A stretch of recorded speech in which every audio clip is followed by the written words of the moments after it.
I'm here with Sifu Scott Jensen. We've begun of 10,000 victories. Welcome, welcome. You've been here many, many times, and glad to have you back again and again and again. We want to talk about dantians today. Sounds fantastic. I'm really excited to talk about dantians. That was a beautiful intro, but you got to give me some tea because my throat is not ready to talk yet. Perfect. So the Here it liquid comes. needs to be here. Okay, here it comes. Today I'm serving you a tea that we harvested on the day my son was born. I didn't harvest it, the farmers harvested it. Special tea nonetheless. And I'm going to talk so that you don't have to. Here you go. Nice and light. Thank you. And here we have off-camera Rachel, so you'll see me from time to time reaching over to be a good host over here as well. Always a pleasure to have tea with you, Dave. Mm. Thank you for inviting me today. Shout out Kisu. Can't have Hello you to here Kisu. without saying hello to him. Yeah. Wow, I still taste the winter melon. I should have changed cups. Or not. Oh, the winter melon is a strong one, but it's a nice blend, right? Mm-hmm. Okay. So let me get another thing going. Dantian is a hot topic. I hear a lot of people talking about dantian from an energetic perspective. There's a lot of visualization that happens. I hear people talking about dantian from a martial perspective. I hear it talked about from a medicinal perspective. I hear it talked about from a spiritual perspective. And they don't always agree with each other, right? And so, what's a dantian? Well, that's a really good question. I'm not sure that question can be answered. Good answer. Good. The dantian that could be dantian is not eternal dantian.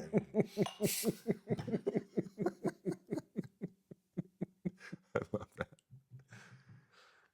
Good. There you are.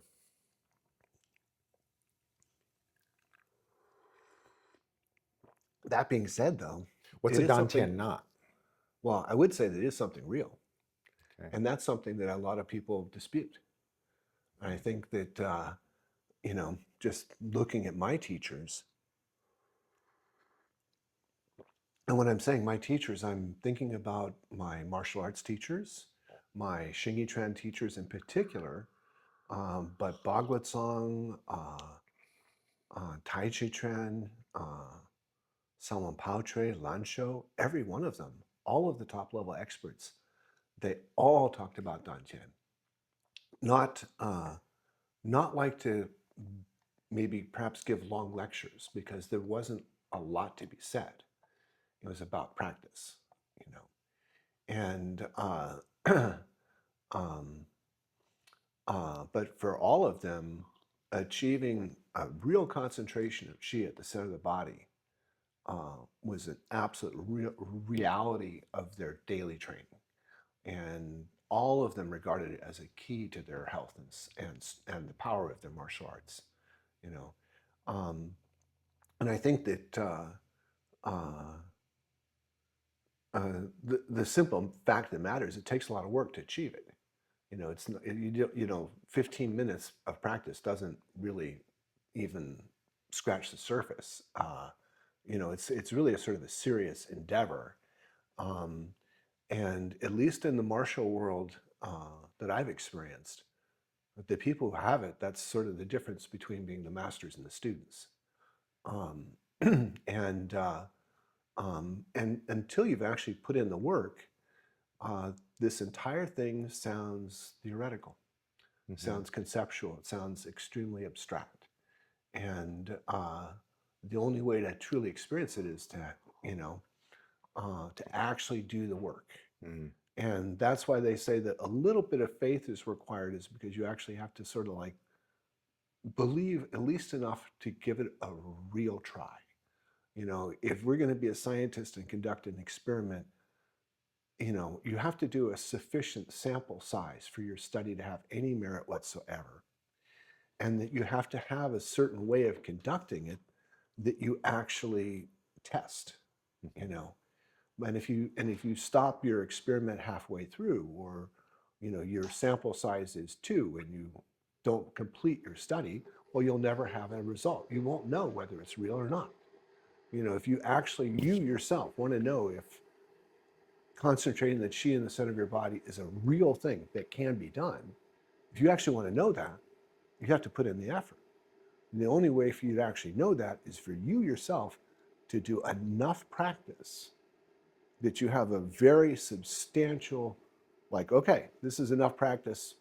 I've done enough hours. This is enough to know yes or no. Does it work or doesn't it work? Mm-hmm. You know, and most people just never put in that enough time, enough effort. Got it. So they remain skeptical about uh, the whole thing. And I think partially it's if you're not face to face with, you know, some of the skill and some of the ability, and you can see it That part. yourself, Yeah, you got to then experience it. then it's like it's hard. Then you know, you don't really get it. You know, I don't think Mm-hmm. that I would believe it unless I saw my teachers in person and experienced their skill, That part. you know, hands on, Yeah, you got to and feel with it. my own eyes. And you know, when you see these gentlemen that are no longer young, and you know, if you try and punch them, you hurt your hand or your wrist, and when they, you know, touch you lightly, you go flying. It's a whole different ballgame. And a lot of them, the real inner foundation of their skill was building up the strength of the Dantian. That was the source of their longevity. That was the source of their health. And if you don't have the health, you really can't do any kind of martial arts. You know, I don't think that there's a, at least in terms of me, to me the sort of the brilliance of the traditional Chinese kung fu is that you're combining these amazing elements together. You have this incredibly powerful healing system. You have this incredibly powerful self-defense system. And you also have something that's aesthetically pleasing. It's beautiful. It's actually enjoyable from an aesthetic point of view, you know, and that's inspiring.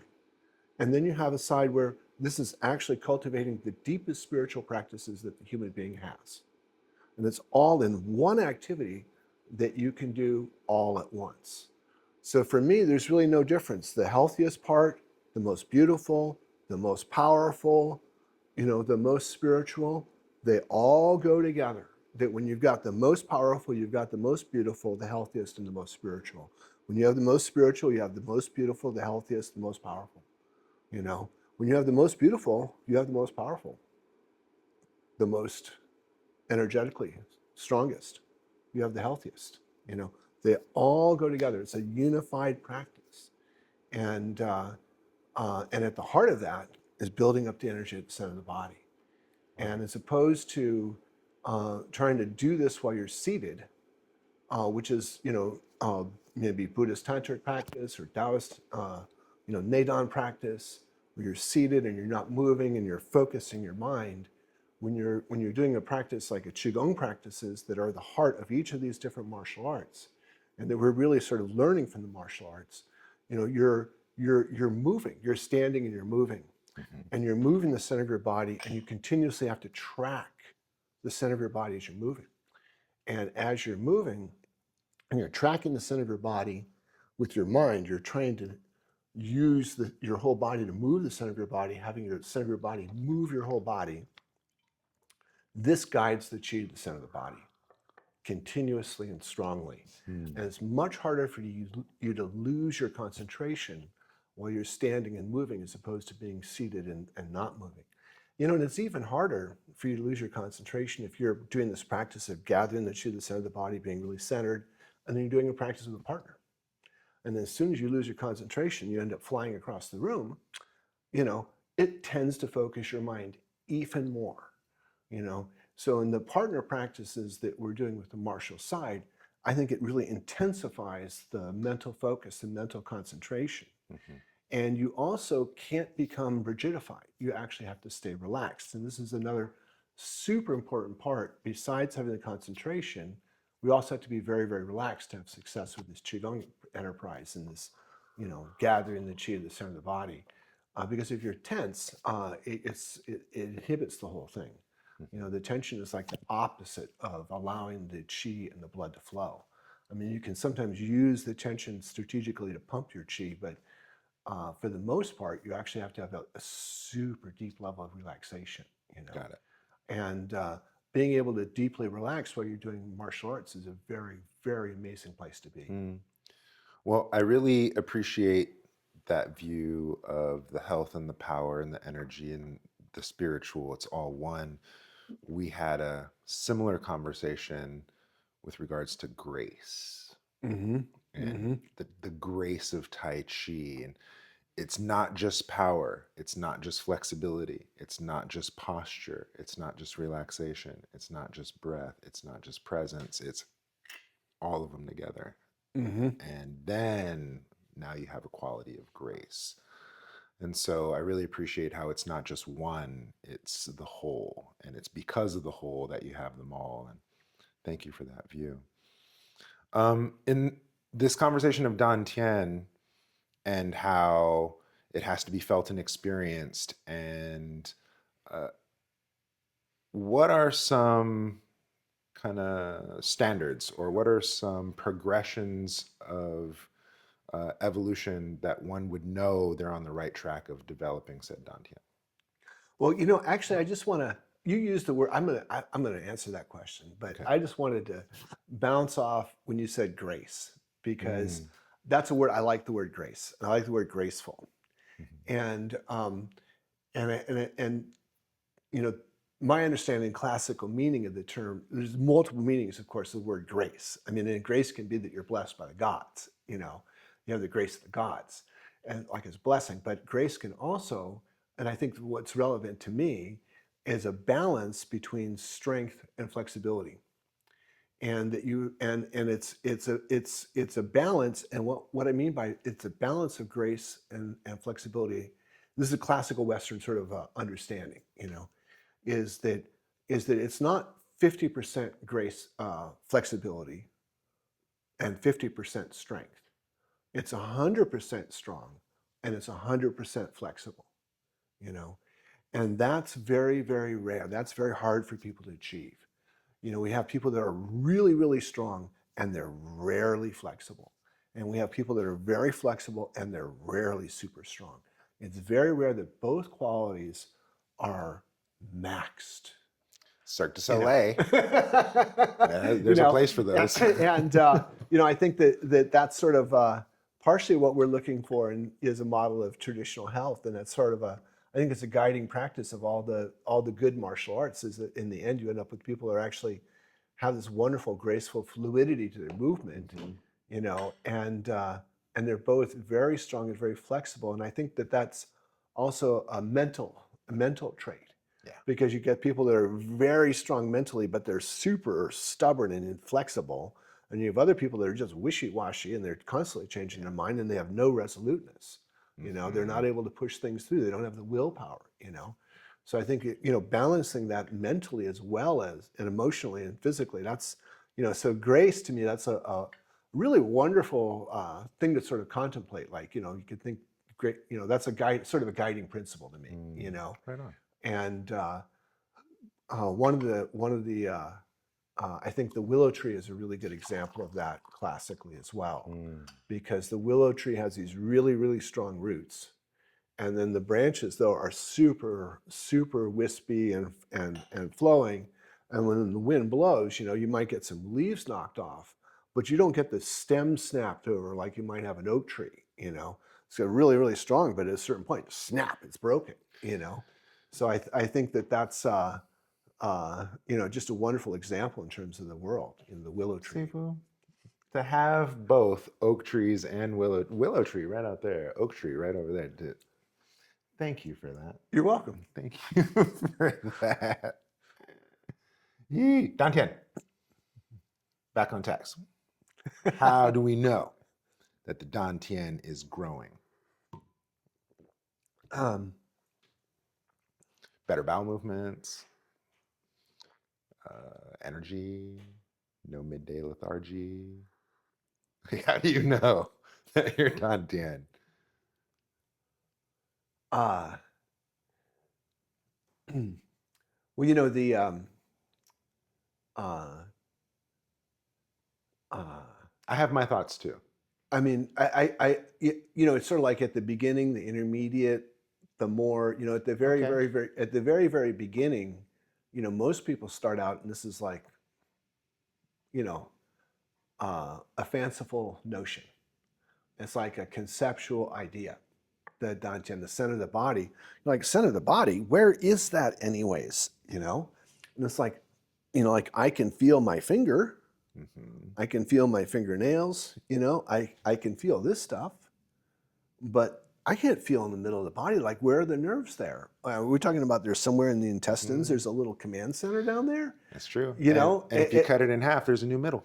there you go. So, um, so, so it's like, oh, okay, well, what are you talking about? It doesn't make any sense at all. It's like a sort of a non-starter, non-computing thing, you know. And so I think the very first thing that people need to do is to the very first stages, honestly, are to simply start paying attention to your breathing and feeling your body and changing the awareness dial, the radio dial, the TV channel, satellite channel, internet channel, Sure.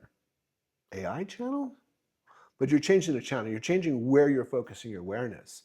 Because most of us are, you know, like we need to focus conceptually on all of the items and activities that we have during our lives all day long. You know, it's like, what do I have to do next? How did that let go? You know, food, relationship, work. You know, it's like we have to do all that. But when you're trying to do this qigong thing, Neidan, you know, Dao Yin, all of the to try and do this inner work, you actually have to focus inward, and that's the very first thing. Mm-hmm. And that means that you have to control your mind a little bit. You know, you have to focus your mind and not just like let your thoughts wander. You actually sort of have to turn away from the thinking process somewhat and tune into the feeling process and tune Mm-hmm. into a layer that's below the conceptual level, closer to your feeling of your body and your breath, and like tune into how you feel, you know, and start following that, and um, and then, you know, you do your exercises and you do your practices, and at a certain point, I think you simply start to feel a concentration.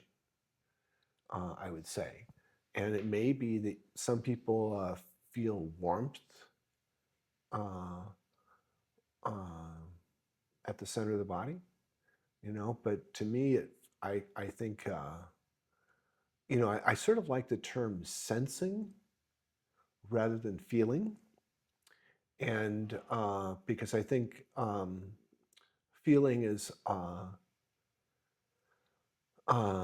well, you know, there's always a reactive emotional level of feeling that's Got it. possible, Yeah. and we're not looking at that level of feeling. And there's the surface level of feeling your skin and body and sort of like that. And so we're not feeling that level either. So we're trying to sense something else. And this is sort of, you're trying to flex a muscle that you don't really know where it is at first, you know? And, you know, like when you're learning Kung Fu and Qigong and Tai Chi and things like that, we have exercises that we do on occasion.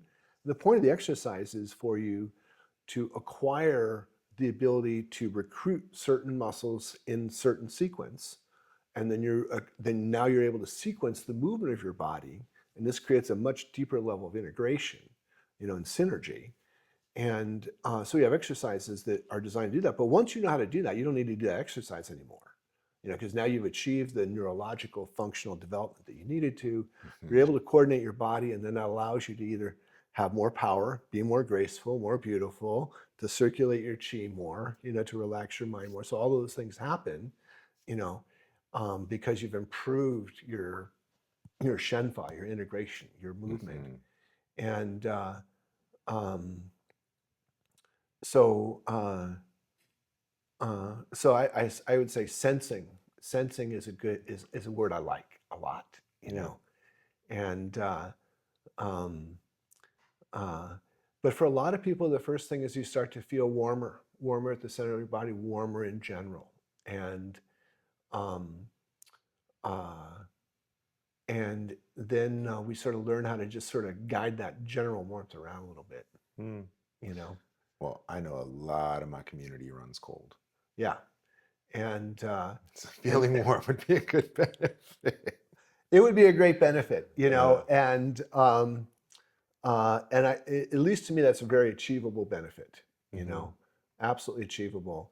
And, you know, both through increasing the blood circulation, you know, using more muscular movement to generate warmth, and, you know, these type of practices to sort of learn how to concentrate your chi, you Mm-hmm. know.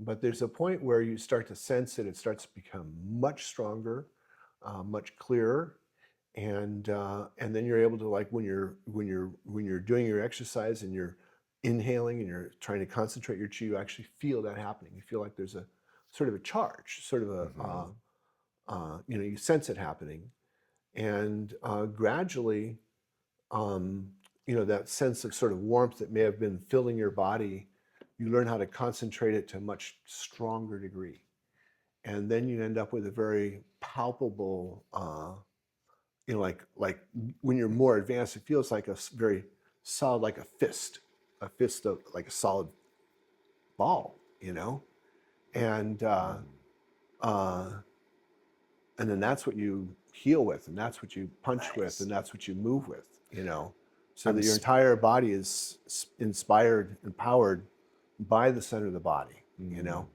and but you're not depleting it because you're using the secondary warmth that it generates, not the primary.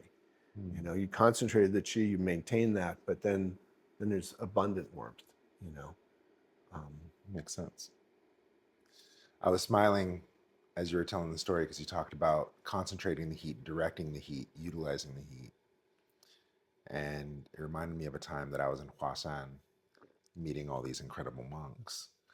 And another monk that I met was MC Chili Pepper a couple years ago because we went out to eat dinner and he's getting drunk on Baijiu. He's eating chili peppers.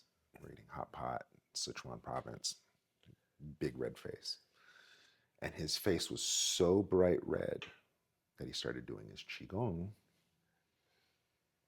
cleared the redness from his face, put it all in his palm, slapped the table. It was gone. Let's drink more. So he knew how to concentrate his heat. so, exactly. See, he's To, moving his he's moving his chi, he's moving his blood, he's controlling the heat. You know, it's wonderful. You know, mm-hmm, mm-hmm. um, That was his so the real demonstration. question is, did he have a hangover the next day or not? No, because he was up bright and early and we were practicing Well, there together. you go. Yeah. Then that's really awesome. Then, yeah, I love it. Mm-hmm. So, with regards to kind of marks, landmarks, points of progression, warmth, uh, quality of movement And a feeling of coordination, fullness, feeling of fullness, feeling of fullness, awareness of center. and you can't develop it without having already. You have to have awareness of the center to develop the dantian. Can we pause here on this development of center because in the same but different view, right? We also learned a center, but by virtue of 6 directions, Mm-hmm. right? Mm-hmm. And then so, okay, understand your center by leaning forward, load your toes, right? Mm-hmm. Load your front line. Okay, learn your center by, okay, now load your heels, lean back, load your back line. Okay, now learn your right, load the outside ridge, and then learn the other outside ridge on your left, and then also have up and down, right? You can make yourself nice and tall and you can rest into the earth. So you got these 6 directions. Well, where are those 6 directions coming from you in the center. Mm-hmm. And so by virtue of discerning these 6 directions, you develop a you in the middle. And so same, but different.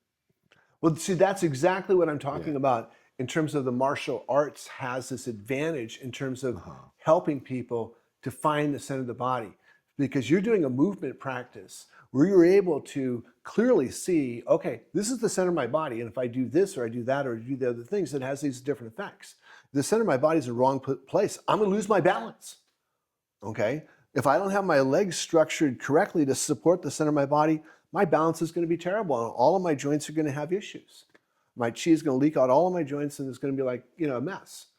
So as a martial artist, you're learning how to stand, to shift your weight, to turn your waist, to go up and down, to pick your foot up and not have it all fall apart, to take a step, to put your foot down, not have it all fall apart, to shift your way to do a new foot, is the most primary things that we learned as like toddlers, trying to actually get ourselves actually vertical, And everybody thinks, oh yeah, I learned how to do that when I was 1 year old, And then we start trying to do real traditional martial arts and realize like, oh wow, I don't know how to stand at all. I'm trying to move and I don't even know how to stand upright. I don't even know how to erect my body with any kind of actual postural integrity, And then you understand, oh, well, if I misalign my ankle a little bit, oh, my balance is destroyed. If I misalign my knee a little bit, my balance is destroyed. If my hips are tilted, my balance is terrible. Yeah. Oh, I sort out all these misalignments and all of a sudden my body energetically opens up. My blood circulation just massively opens up because it's not being pinched and crimped and inhibited everywhere by tension and misalignment. Everything opens up and all of a sudden now your blood is circulating, now your chi is circulating, and now you start to feel warm, and you're moving the center of your body. And just because you're moving the center of your body, just because your mind is focused there, your mind guides the chi will arrive. But if your mind's wandering all over the place, it doesn't do it. But if you have to focus on your center of your body, then your mind will guide the chi there. So anyways. Yeah. This is fantastic in that human movement, high level biomechanics, they understand walking as a process of perpetual falling. Exactly. I've been saying this for a long time. They're not high level science understanding of body movement. Oh, you're just falling again and again and again. Yeah, and again. Exactly. That's exactly what people do. The average person walking, they're falling forward and they're relying on themselves to catch themselves with the next footstep. And then when they catch the tip of their toe on a tiny crack in the pavement and their foot doesn't get there in time, they go boom, right down on their face. That's completely ridiculous. It's the complete opposite of how we move in martial arts because you don't do that. Thank you for that. And that's why Tai Chi is so amazing. Qigong is so amazing for people's balance, is because they learn how to move this way and not fall from one step to another. Mm-hmm. But as martial artists, with all of that being said, this ability to have a component of falling when you move and when you shift your weight, where you release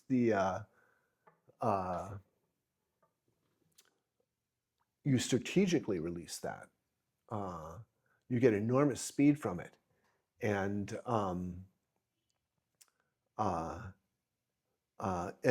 this is what baseball players do when they swing, is they actually sort of dip for a second, and so they sort of fall, but they're already catching themselves, But it's that moment of release. They use that to generate enormous force. So when we're moving slowly and we're doing all these Tai Chi and Qigong movements, we're simulating moving fast, right? But they're not identical. They can't be identical, right? Because if I'm moving slowly, and I'm doing a slow movement, whatever it might be, I'm doing it slowly, I'm using my shoulder muscles to hold my arm up, But when you're actually moving quickly, you don't use those muscles at all. If you're using those muscles when you're moving at full speed to generate force, you're completely wrecking the whole thing, So the movement at full speed, we sort of simulate that when we move slowly. And it's important to do a lot of that kind of practice because that's when you can fix all the structural issues You learn how to align the joints. You learn how to relax the tendons. You're able to get a really nice structure going. And then that's just incredibly pain relieving and healing just to do that, you know? Hmm. And then you're learning how to sequence your movements. Your whole body is moving with synergy. Another whole layer of beauty, health, energy, mental relaxation occurs, you know? So it's important to do just an absolute ton of that, you know? And that's where, like, you know, for health purposes, that's really all you need to do. Like, you don't actually have to practice generating power for health purposes. Doing it slow is fine. And but when people are actually moving quickly, it's slightly different, because then what we're really thinking about more is having the center of our body now to do that movement where you're either moving forward, backward, turning, going up or down. You've got those movements, those primal movements you can do at the center of the body, but now they have to be done at lightning speed, you know. So you have to subtract all of the tension. Every bit of unnecessary tension must be subtracted, because that's like putting on the brakes. So then when you're in the moment of moving, it's like we want to capture that sort of release of the fall, but it's not really a fall because we have this beautiful structure. But it gives you the freedom that then you can like flicker to the center of your body, you know? And then you have the whole mass, but it's moving like lightning, you know?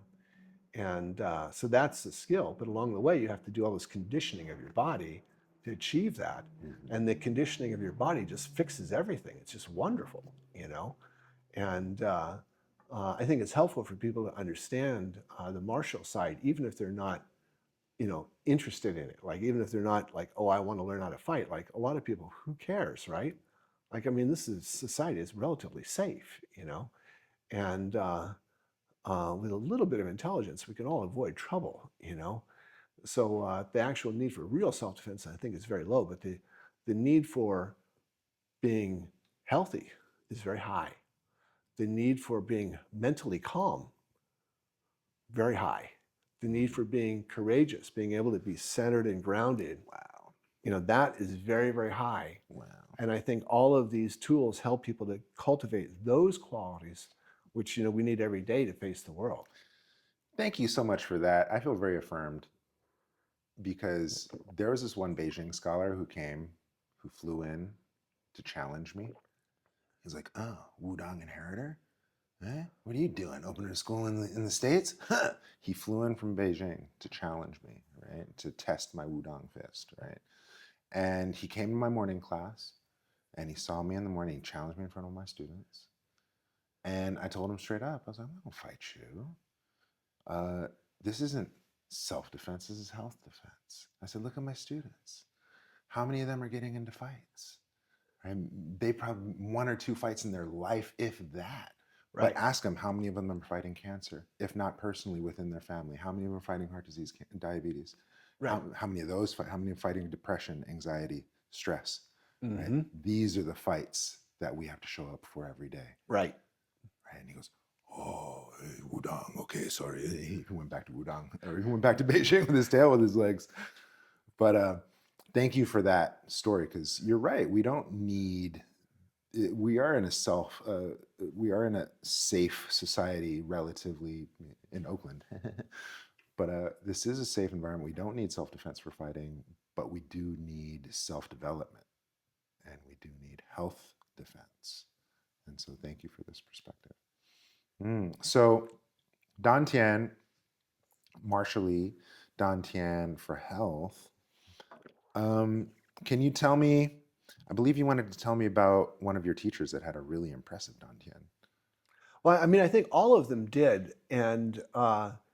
Um, and I've just been thinking about recently about my teacher, Mike Bingo. And he wasn't one of the teachers that I spent years with, like Wong Jackman, and learned. I learned a lot of Xingyi from Mike Bingo, but other people I spent much more time with. But I think he was a really, really very interesting example, um, uh, sort of in the modern world, of the application of these ancient principles. And the reason I mention this is because when we're I think I've seen people talking about the martial art known as Xingyi Chuan more online, and people are starting to like it because it's relatively simple. It's very, very practical. I mean, I think it's a very, very powerful martial art.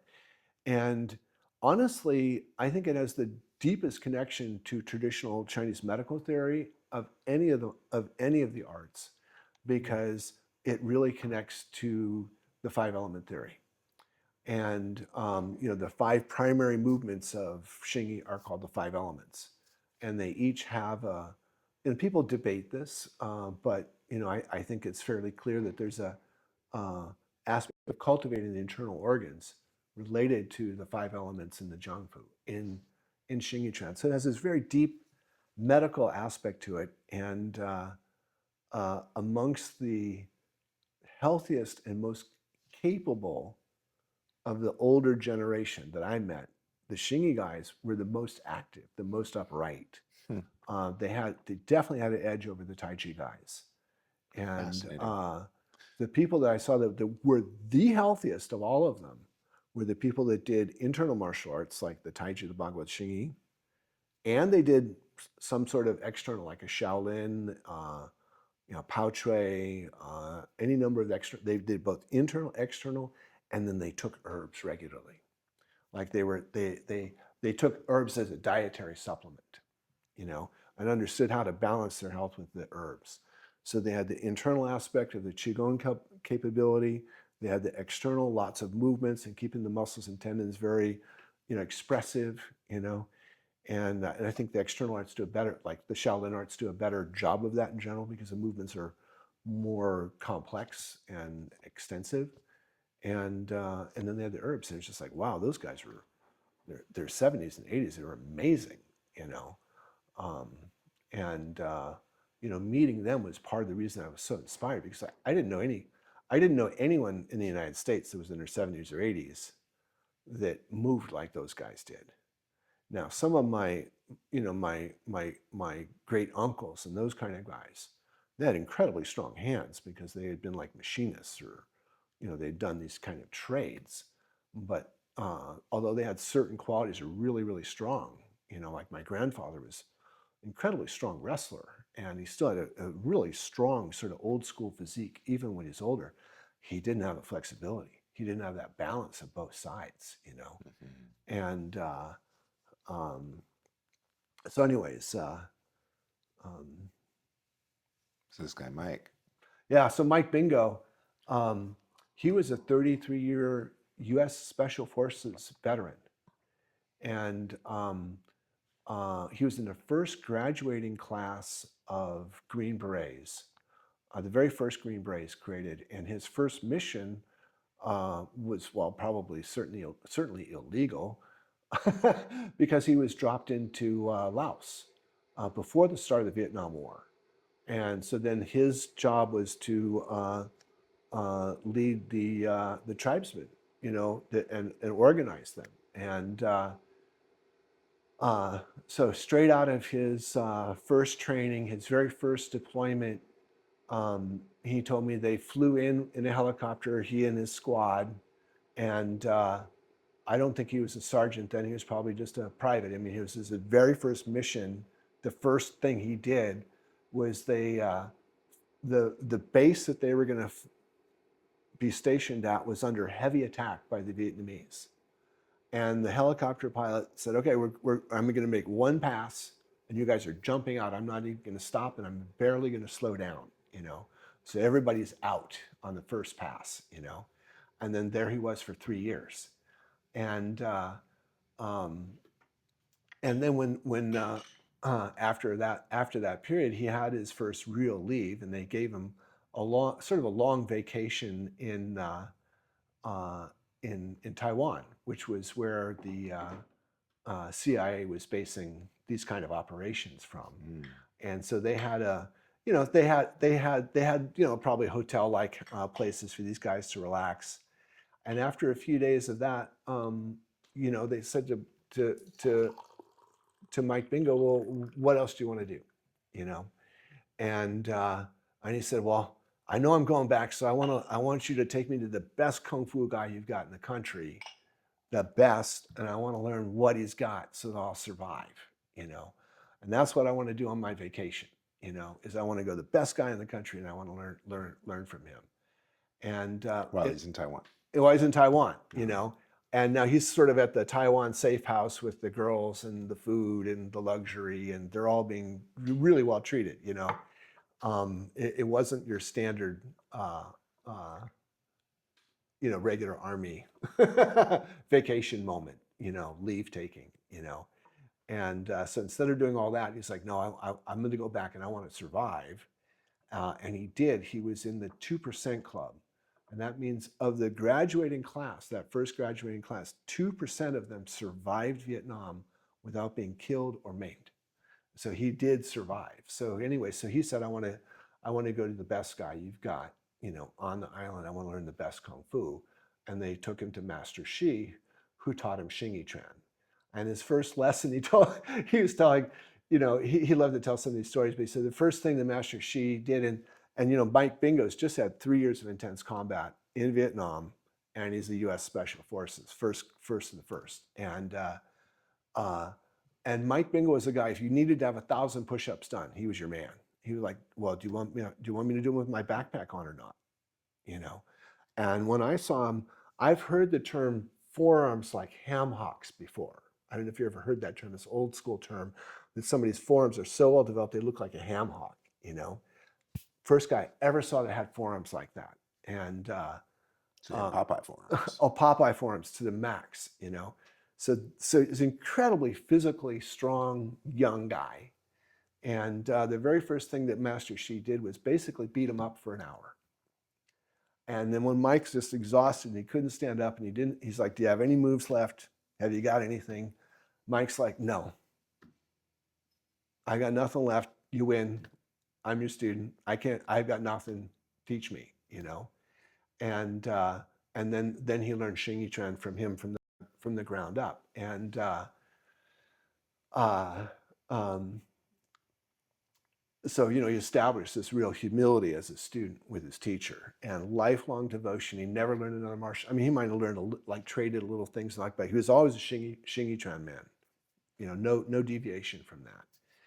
And, you know, I met him after he retired. And there was one time we were flying back from a martial arts sort of event, and we were on the airplane, and you know, we were very relaxed, and we were virtually the only people on the airplane, sort of a red eye flight. And you know, and I asked him, you know, you know, most people never meet people like Mike Bingo. You know, most people never meet these kind of guys, these hardcore, lifelong military types, you know. And when you're talking about people that are in something like those level of special forces, they're there for the fight. They like the fight. Okay, they like the shooting and the blowing up and the fighting. They love it, and that's why they're in. These people exist. And that's why they're and you know, thank God they're in the military, and thank God they're on our side, you know, and they joined that level specifically because those people still run missions during peacetime, so they're guaranteed of combat, you know. So his 33 years, he was running missions, you know, and so I had the opportunity to ask him, you know, what's the most important part of Xing Yi Quan? You know, like, you know, I'd already been training really hard, you know. Xing Yi Quan, I was very, very, very dedicated. Done just, you know, I was all in on Xing Yi Quan. I love the art. It was actually the first art that I studied. And I'm asking him, well, what's really the difference between being like at the advanced or like expert level and now you're a master? You know, what's the real, like putting the roof on the whole thing? What is it? And he said, it's all about the Dantian. And that was the key number one thing for him. He said when Master Shi was explaining this to him, it was among the first things he told him. And Mike Bingo was like, oh, what a utter load of rubbish. Now, you know, these kind of military guys, you know, they swear, at least from his generation, swearing continuously, okay? Like if it was spicy food, man, it was Sichuan, That's how heavily he was. Everything was a lot of swearing. So I can't possibly recreate the lingo that he would always be continuously using describing this. But he was like, didn't believe a word about this chi business. Didn't believe in the Dantian thing. It was just utter nonsense, right? But he wouldn't use those terminology. And he said, as he kept going, he realized that that was the utter most important thing. And he said, Scott, when he said, when you're being hunted by 20 or 30 Viet Cong and you're in the jungle, that rah BS from boot camp, it don't work. But when I get centered, when I center my chi, I calm my mind, then I turn into the predator. I go from being in fear to being calm, and I'm ready to do my mission. Mm. And he said that for him was the number one thing that saved his life in combat, that transformed his kung fu. That was the difference for him between being, a lower level person and being a real master. And at the beginning, it was just like, didn't make any sense to him. And I see people, like if people post something on Facebook or, YouTube or something, they're talking about Xing Chuan. And as soon as people talk about the Dantian and gathering qi the Dantian, and it's like, why do you use such esoteric terminology? And that doesn't mean anything. That doesn't make any sense. It's like, it doesn't really work. And I'm like, well, actually, you just really haven't experienced anybody that actually has it yet. You haven't actually seen it with your own eyes.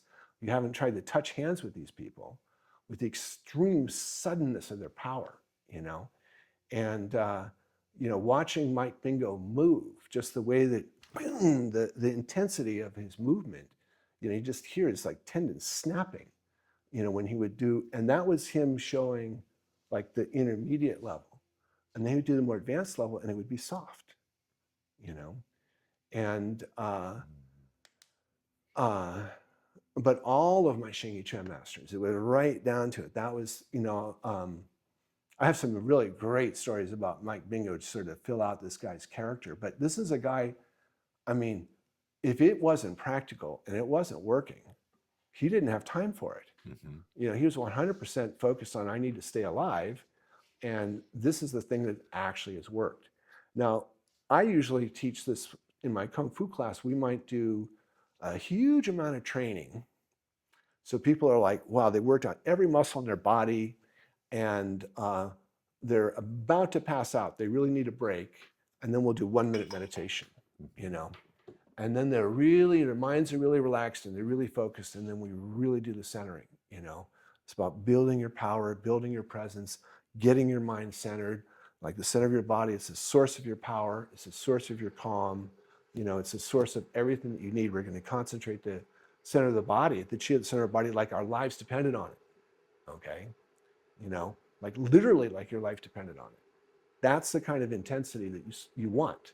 You still have to stay relaxed, but you have to have like a no fooling around kind of focus here.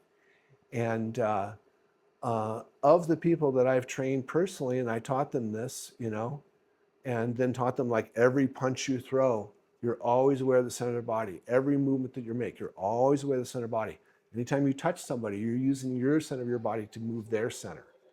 And then they join the military. They go off, I had, I don't know, 5 people, but they're all heavy combat veterans. Now I'm not encouraging anybody to join the military, like I try to talk everybody out of it, frankly, personally. Okay. But, sorry. I'm not sure. I have, that's another whole discussion, but in any case, they came back and they're like, well, as soon as I was, in training and deployed, there's no opportunity to ever practice anything that I taught them. They can't do all the Northern Shaolin Kung Fu forms. They're certainly not going to practice any of the weapons routines I taught them. They don't have any of that gear. There's no time. There's no opportunity. They're out there, in like a foxhole or carrying stuff around or running around doing their thing. They don't have time to do any of that stuff anymore. But they all come back and they said, the one thing that you taught me that absolutely saved my life was getting centered. Was the center, the Dantian breathing and being able to be calm. And the multiple ones that came back and they said, that literally saved my life, Sifu. The breathing, the method, that saved my life. I forgot, I couldn't do anything else. That's the one thing that was the most valuable thing. Mm. And a lot of people are like, oh, they don't even think it's real. And I'm just sort of want to like say, yeah, it really is, actually. Do the work, find out for yourself. If you want to heal yourself, do the work, right? You can take pills or you can actually get healthy just by doing your exercises. That tracks there's a similar story my teacher would share about how we face multiple attackers. And I thought of it when you shared the story of Mike Bingo being pursued by 30 Viet Cong. The angle is 1 versus 30. 30 will overpower the 1 because they're all animal mindset. 30 animals against 1 animal, 30 animals will win. But if it's 30 animals against 1 human, the human has a chance. Mm-hmm. And how do you maintain your humanity is by, he didn't use the word centering, but he used the words maintain your breath, maintain your tension, maintain your stress, relax your jaw, relax your neck, relax your shoulders. Mm-hmm. And then you're not in a survival mindset. You actually have your logic and your reason available to you.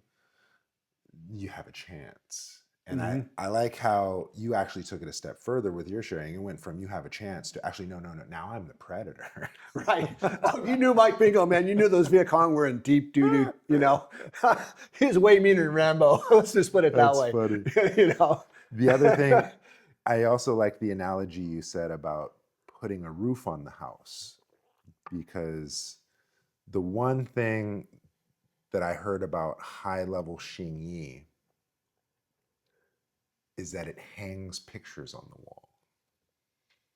So as to say, I'm gonna hit you. Not only do you fly back, not only do you hit the wall, but you hang on the wall before you land. It's almost like there's this defying gravity moment where you are hung on the wall like a photo before you fall and hit the ground. And so I heard that as like the defining power. So when you said puts the roof on the house, I was like, oh, and also hangs the pictures on the walls. That also hangs like pictures on the walls. That's really funny. All right, so let's make this functional for our listeners, specifically my listeners, because I have a lot of ladies in my community that are not trying to run from Viet Cong, but would want to be warmer, would want to have better quality of movement, would want to have an understanding of their center, would want to have an understanding of their balance and their weight distribution. And so how could heavy, hard-hitting, mercenary style training translate to our community at home listening to Well, this? I think really the point for me is that my teachers were looking for practical results on multiple levels, and not it was 100% about something that was practical. And I think a lot of people they don't really believe the chi part is real, or they haven't experienced it. Like, so long as we're standing up and we're moving and we're doing our exercises, like gentle exercise, it's fantastic for health, right? And everything that we've been talking about, just you're standing, you're moving, you're using good posture, you're integrating your body. It's fantastic exercise, and meditation. Meditation is incredibly wonderful for our minds. It's incredibly relaxing, incredibly, harmonizing. But this whole thing that we're sort of talking about, the qigong, the neidan, there's an aspect to it which is the qi aspect, and I think that most people are sort of scratching the surface of the qi part, and they may not be sensing their qi, or if they do, they can't really guide it consistently. And even if they've learned how to guide it, they may have not learned how to concentrate it. And if they learn how to concentrate it, Often they're not relentless enough and dedicated enough to actually build up the concentration to a level where it becomes very substantial, very firm, very full, very unmistakable in its presence, you know. And they don't achieve that, you know. They haven't felt it. They don't know that it's real, you know. And then you've got this built up of energy, this ball of energy, that's the dantian, and then that starts generating a secondary layer of warmth and energy, you know. And that's like the dragon's pearl in art. It's showing bursting into flames, you know. So that's what you're building up. That's your dragon's pearl. That thing bursts into flames. Now we're talking, okay? That bursting into flames moment, that's where you get this incredible next level of energy. And then that level of energy, that's what you use for real self-healing. That's what you can use in your Tuina massage on other people. And that if you want to hang pictures on the wall, that's what you use to do that, you know. And that part's real. Yeah. So, and most people, you know, that's really what I'm saying is like, these guys, they knew it was real. They worked really hard to get it. It was the one thing that gave them this enormous advantage over everyone around them. It kept them healthier, and they were just incredibly strong. And it's this inner support of the energetics. Well, if I may, you said something really key there. They worked really hard to get it. And I think that the average person enticed by these values will want to have that, but then when they actually experience the practice and how long it takes to actually get these qualities, can you take a moment to really quick brush on how long this work actually takes? Well, you know, the real thing here is that once you've got some of the methods, you know, you've learned some exercises, and you've learned how to do them. So you're doing this integrated posture. You're synchronizing your movement. You've got some synergy going on. You're harmonizing. You're moving well. You know that.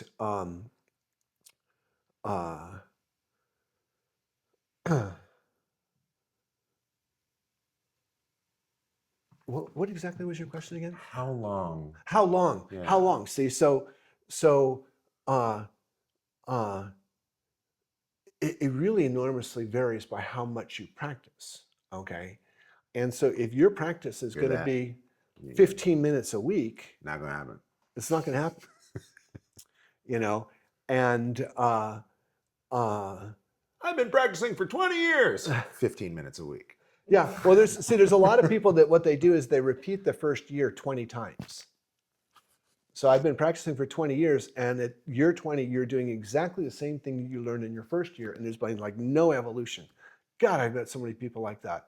Oh, okay, well, all right, you made it to year 3, and then you repeated that 17 times. Good for you. You know, like, hey, that's healthy. You know, like, it's healthy, and okay, you might be teaching a class and you're getting other people healthy, but let's not kid ourselves here. You never got past step 3. You know, you're not a master. You're teaching healthy Tai Chi, but let's not call ourselves masters, right? You know, that's fair, right? You know, so once you can start to sense the Qi, to guide the Qi, you understand the integrity of posture, the synchronization, your breathing, your focusing, then you want to start doing that all day long, all day long. You're always doing Qigong. You're always doing Neidong. You're always moving with integrated posture. You never let up. You're always synchronizing. You're always guiding your Qi. You're always being mindful. You're always breathing, and you never stop. And then, now we're moving. Okay. And it's just a state of being at that point. But I would say, in another way to answer your question, if you want results, a good minimum of practice would be an hour a day. Yeah. You know, most people shouldn't do more than 3 hours a day, I would say, you know, but you can, it doesn't mean that you're doing one exercise for 3 hours. It could mean that you're doing one exercise for 3 hours. It could mean that you're just standing or standing or standing, you know, or doing your Dingshi walking, and you're grinding, you know. I hope and all you that just caught go your out and you friend. just go out there and you do it for an hour. you know? That was really beautiful. Oh my God, all that. Well, um, yeah, and it doesn't have to be an hour all at once, too. It could be 20 minutes in the morning, 20 minutes in the afternoon, 20 minutes in the evening. Right? Have your volume across the course of the But the day. 20 minutes is important though. Mhm. Okay, that I think 15 minutes to 20 minutes. Any less than that, see, we have a thing where if you're, uh, uh, say you're working in an odd position, you have to like get underneath your table and play with the cabling on your computer. I used to talk about plumbing or getting under the sink, but nobody relates to that. So you have to work underneath your table and work on your computer pile, cables, and you're bent in a weird position. And if you're down there for 20 minutes or more, your body adjusts to the weird position. And now when you get up, you're like, oh my God. And you try to straighten yourself out, You're sitting at your computer and you're having bad posture. You're there for 20 minutes and now it's like you're sort of frozen into this.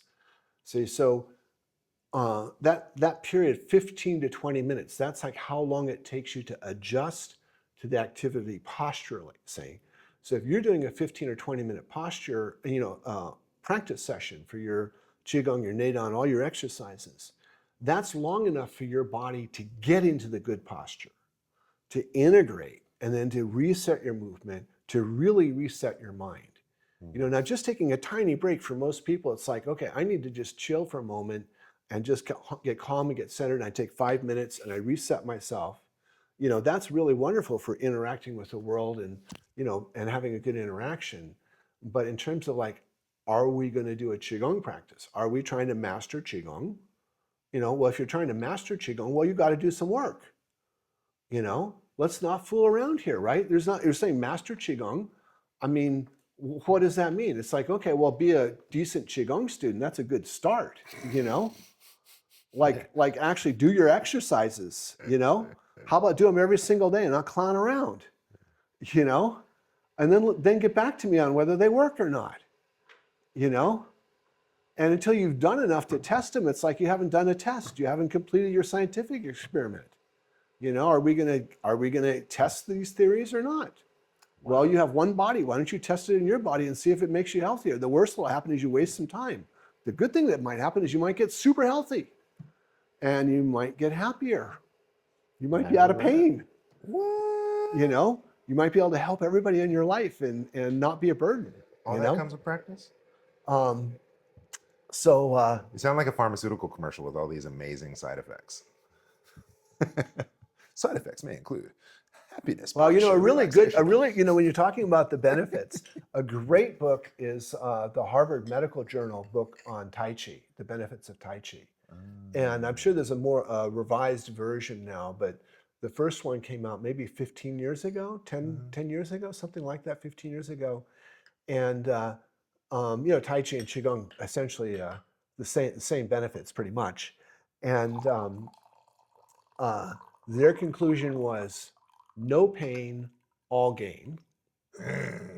600 research studies at that point, 600 valid research studies by major, medical universities had conclusively proven the health benefits of Tai Chi. And in almost every case, these studies were comparing it against multiple other types of exercise. So you're comparing walking, lifting weights, doing physical training, doing various other activities, doing no activity. And in every study like that, Tai Chi absolutely crushes all the other forms. See, crushes them. And this is where I want to pull the tiger's tail, because earlier you said that the healthiest martial artists were the Xingyi guys of the internals, right? Oh, and yeah. then in my experience and in terms of health, I wouldn't recommend Xingyi for health. I'd say do some Tai Chi for health. Maybe Bagua next, Xingyi last. But, that's another can of worms. How about this? Let's have you back. Clearly, Okay. I have to have you back. In the meantime, where can people learn from you? Well, we have 10,000 Victories Online, which is a website that Rachel and I have created. We have over 700 lessons on there currently. I have That's no small feat. I have over 600 lessons on Tai Chi. And we basically, during the pandemic, all of our classes were shut down, and we got all the beautiful camera gear that we'd been using sporadically for years. And, we did all this training and, all this learning around it. And now we finally had time to go out and shoot everything. And we basically decided to create a library, a catalog of all of, like, my dream list of when I was learning Tai Chi, every lesson I would have loved to have. And so we have all of the Tai Chi movements. We have all sorts of information about, the body posture, the body alignment. We have lots of lessons on the philosophy and lore of Tai Chi. We have a whole series, movement by movement, how to make each movement more beautiful. So for every single movement, we have a lesson on the aesthetics of Tai Chi. Classical Chinese aesthetics applies to Tai Chi, how to make the movements more beautiful, looking at different health benefits, how to achieve the different health benefits that Tai Chi is, how to focus your practice to achieve these type of benefits. Every self-defense application of all of the movements. And It's if I all there. understand you, yeah, your Tai Chi is more beautiful, but that means it's also because it's stronger, more effective, and spiritually sound. Exactly. They all go together. Sifu. And then we also have Qigong lessons on there. We have Bagua lessons on there. And the Xingyi and the Shaolin are sort of along the way, on the way. So Dope. All right. And I also have a new course coming up with Shift Network. And this is called the 6 Stages of Qi Mastery. And this course, we're focusing in on the Qi part, not the gentle exercise, not the meditation.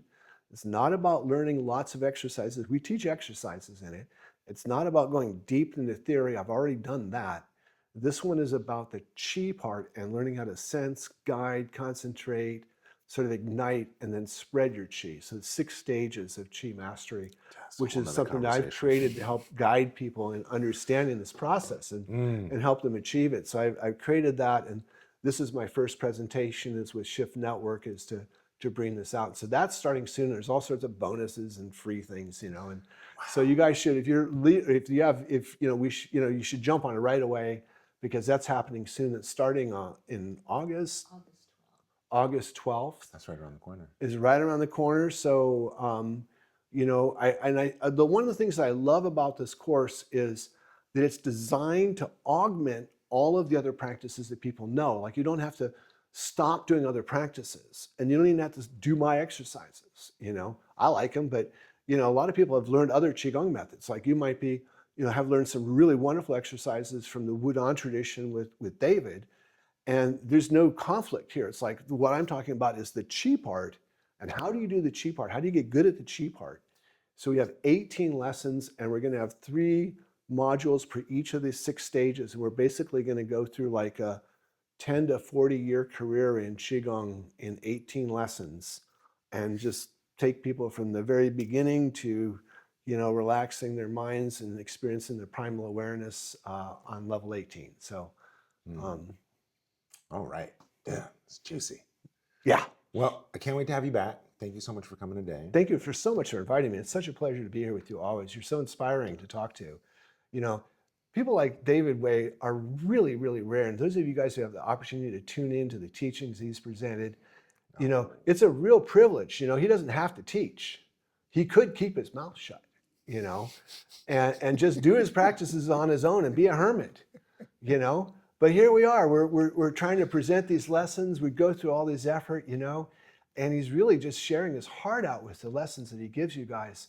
So I just encourage you just to, whatever kind of practice you can do, you should do that practice and enjoy it, and tune in to David and keep studying with your instructor, because you've got a really good one. So, many blessings, man. If praise is poison, I'm dead.